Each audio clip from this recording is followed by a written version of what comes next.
Hello friends, మనకి breakfast అంటే ముందుగా గుర్తొచ్చేది ఉప్మా.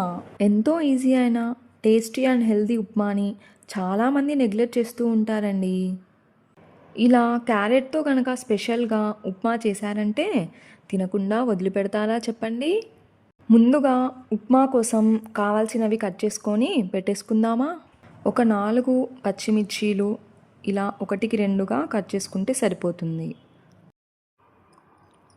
ఒక ఉల్లిపాయ తీసుకొని హాఫ్ మూన్ షేప్లో ఇలా కట్ చేసుకోవాలి. హాఫ్ క్యారెట్ని తీసుకొని ఇలా చిన్న చిన్నగా కట్ చేసుకోవాలి. తరువాత కొంచెం కరివేపాకుని తీసుకొని ఇలా కట్ చేసుకొని పక్కన పెట్టి కొంచెం అల్లం చిన్న చిన్నగా ఇలా కట్ చేసుకోవాలి.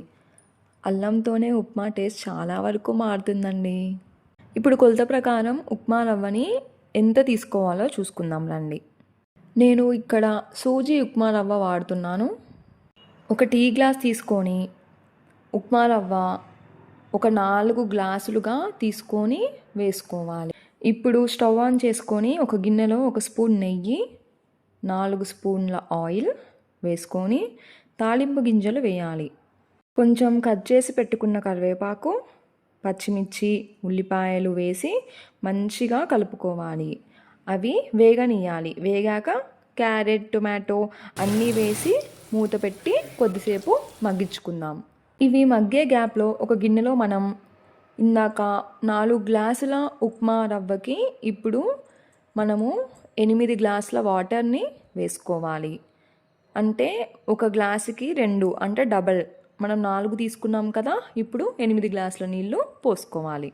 ఒకవేళ మీరు 2 గ్లాసుల రవ్వ యూజ్ చేస్తే 4 గ్లాసుల వాటర్ పోసుకోవాలి. ఈ వాటర్లోనే ఉప్పు యాడ్ చేసుకొని స్టవ్ మీద పెట్టి కొద్దిసేపు ఈ వాటర్ని బాయిల్ చేసుకోవాలి.